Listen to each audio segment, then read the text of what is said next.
Good. Is making everyone drive electric vehicles going to solve all of our problems? Or is it just going to create more problems for us to solve in the future? Today, I will persuade you that it is not possible for everyone to drive electric vehicles. I will do this by explaining the products that are required to make electric vehicles, and specifically their batteries, and also other problems that arise with electric vehicles. And lastly, I want to talk about possible solutions. So from the survey I gave you all in class, I found out that 60% of you said it was possible for everyone to drive electric vehicles, which didn't really surprise me, but I found was very interesting because there was obviously another 40% of you that either weren't sure or felt very strongly that it wasn't possible for everybody to drive electric vehicles. And today I want to talk about why I don't think it's possible for everybody to drive electric vehicles. How are electric vehicles powered? We know that electric vehicles obviously run on electricity.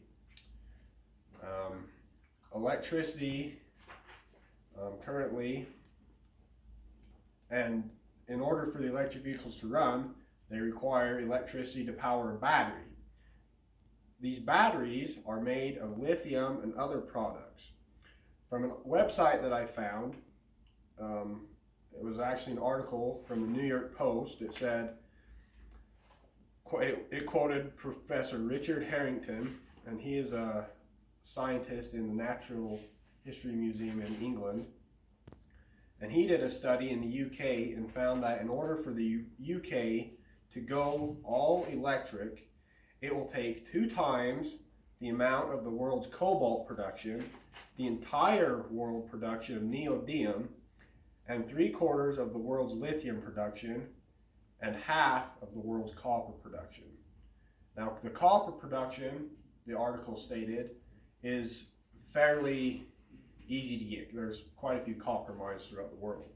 But the rest of these products come mostly from China.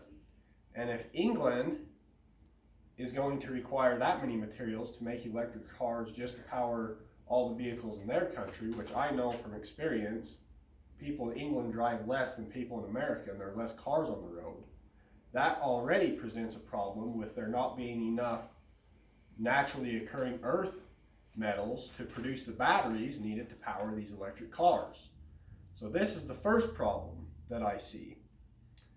The other problem is if China is the only country that has these lithium mines and neodymium mines, that presents a problem because they will control the market and control the price of these cars.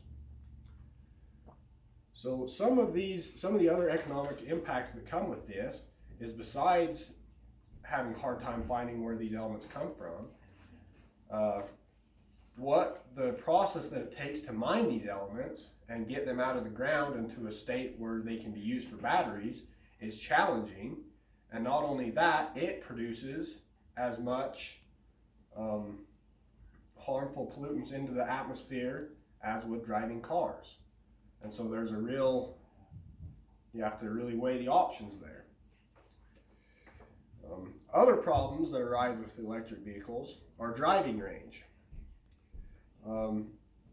In a quote from Kevin Monroe, Kevin works on the West Desert of Utah, so west of Delta, and he does a lot of maintenance on wells and pipelines out there for the federal government. And in a personal interview I did with him, I asked him about what he thought about if he had to drive an electric vehicle.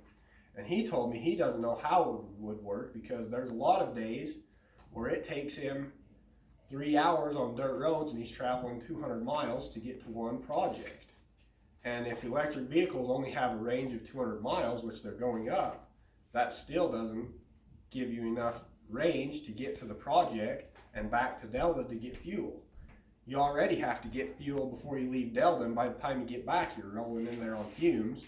And so that presents another problem. We just don't have the driving range, and there's a lot of industries that go places that are a long ways from any civilization or any way to get power to charge your electric vehicles.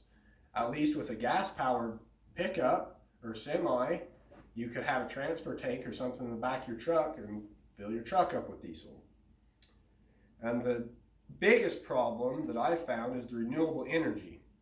In order for electric vehicles to truly be clean, the power needs to come from renewable energies, for example, solar and wind. But when are people going to be charging these electric vehicles? Probably at nighttime when they're not at work and when they're sleeping. The problem arises there if you have solar panels on your house. Solar requires sunshine for electricity. If it's dark, your solar panels aren't generating electricity unless you have a way to store that energy. So that presents a problem. As well, the countries are going to have to completely redo their whole electric system, their whole grid. And I looked up, according to Vivint Solar's website, it says electric vehicles require 30 kilowatt hours per 100 miles. Electricity costs about 13 cents per kilowatt hour. An electric vehicle with a range of 200 miles will cost about $9 to charge your car. So electric vehicles are cheaper, but my question is, with everybody driving electric vehicles, is the cost of power going to go up? Because we're getting away from coal power and are relying on wind and solar, which isn't as reliable. And so is our power cost going to go up? So is it going to be cheaper to drive these electric vehicles?